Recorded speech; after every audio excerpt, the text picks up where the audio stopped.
Okay, we're ready to put the bezel back on.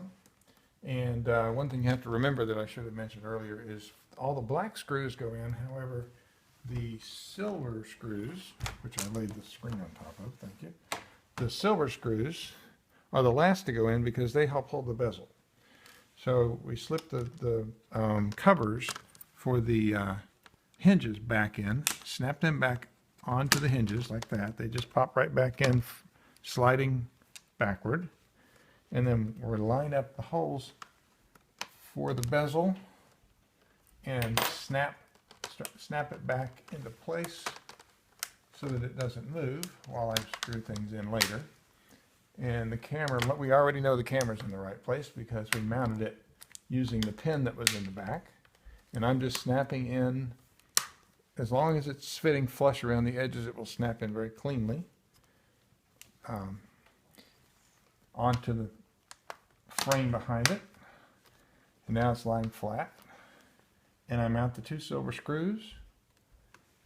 And while I'm doing that, I'll turn it back on to show we've got a nice clean screen. There it is. Looking good. Well, okay.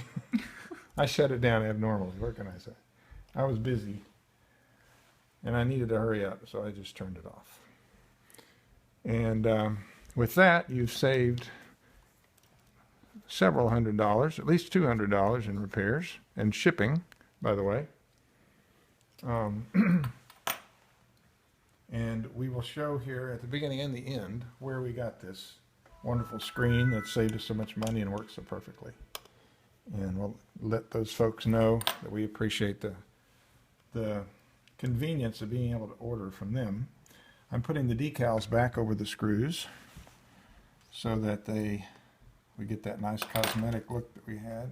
Nice clean look without the industrial looking screw under it. And that should be that. So that one disappears. And then we do the other side right here. The fun part of this is knowing that when I give it back to the owner, it will look like it did when it came in the door. And there it is. That is the Toshiba E305 screen repair.